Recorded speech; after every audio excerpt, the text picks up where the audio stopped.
All right, so this next one is what I'm calling 2-5 of 4 changes. Basically, the big change that's going on here, there's a couple of changes that are happening, but the big one is that now rather than going to the 1 chord to the 1-7, we're doing a 2-5 going to the 4 chord. All right? And this is actually prepares us for the typical changes that I myself personally usually end up playing when playing rhythm changes, which I will show you in the next chapter. But anyway, let me show you the different changes that are going on here. We have this, right? We're going to this G7 flat 9, and then we're going to an A7 flat 9, okay? And I'm going to explain that all to you in just one second. And then we go to F minor 7, B flat 7, E flat major, E flat minor, and then the rest of this is the same: D minor 7, G7. You can also do the alterations: C minor, F7, or D minor, G7, C minor, F7. All right, now let's talk about the right hand for a second. Watch the right hand. Does that look familiar to you? It should look familiar to you. This is the same chords from that sharp 1 diminished to sharp 2 diminished. But listen to what happens if I change the bass. Here's 1, sharp 1, 2, sharp 2. All right, now check this out. 1, I put G down here, C, A. The reason for this is that when I do that B diminished chord, okay, take a look at the notes of that B diminished chord. If I put a G in the bass here, what does that give me? That gives me a G7 with a flatted ninth. Okay? Same thing when I do that, if I do that C sharp diminished chord. I put an A in the bass, it gives me an A7 chord with a flatted ninth. Now, what that means is that, let's say that you do this 1 to sharp 1, right?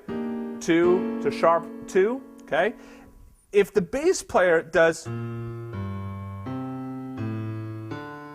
right? Say the bass player does something like that, where the bass player's like thinking, okay, let me go to 1 to 6 to 2, and I'm going to do a 5-7 of 3, okay? But you're not doing the 1 to, you're not doing the regular G7 chord changes, right? To C minor, right? To A7 with a flatted 9, flat 13. Instead, you're doing that sharp 1 change. It still works because that diminished chord creates that tension up top, that flatted ninth, naturally. So there's your G7 with a flat 9, A7 with a flat 9. So another way of looking at this is to realize that, okay, when I go 1, sharp 1 diminished to 2, that sharp 1 chord, that B diminished chord, okay, is a half step.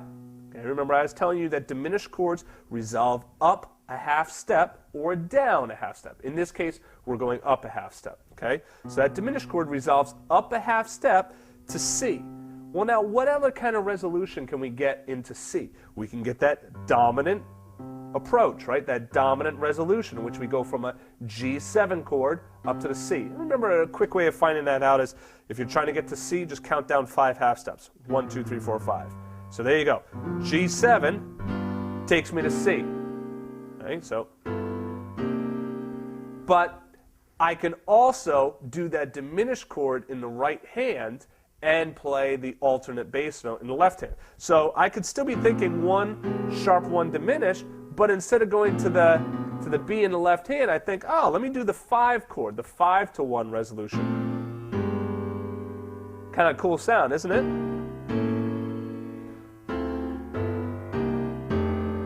Right? And then when we get down here, now rather than going to B flat major 7 in measure 5, we turn this F dominant 7th chord now into an F minor. Then we go to B flat dominant 7th. Okay? So F minor 7, B flat 7, then 4 major, 4 minor, and then 3, 6, 2, 5, 1. Now, again, One of the main reasons that you practice these rhythm changes is that it provides these nice theoretical opportunities for you to, learn theory in a different way.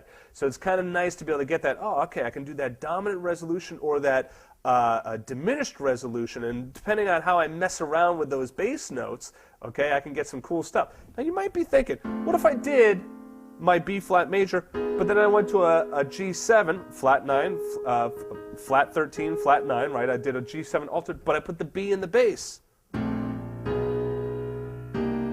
Right? That still works as well, right? Just gives it an alternate bass sound. All right, so what else on here? Well, yeah, let me do the bass line as I have written. I'm going to do it slowly.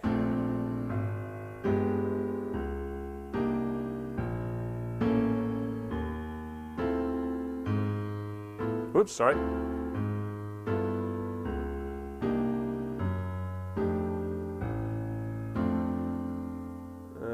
Let's see, how did I do this?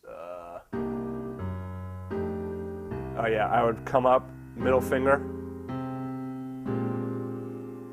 You could probably hit your fourth finger there. Second thumb. Get your fourth finger on that E flex, you're going to go down to D.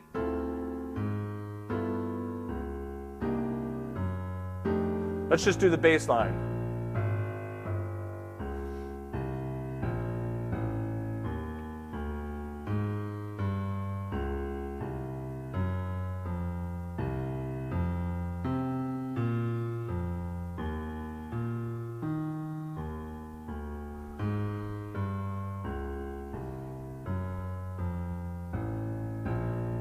And then the second ending would be and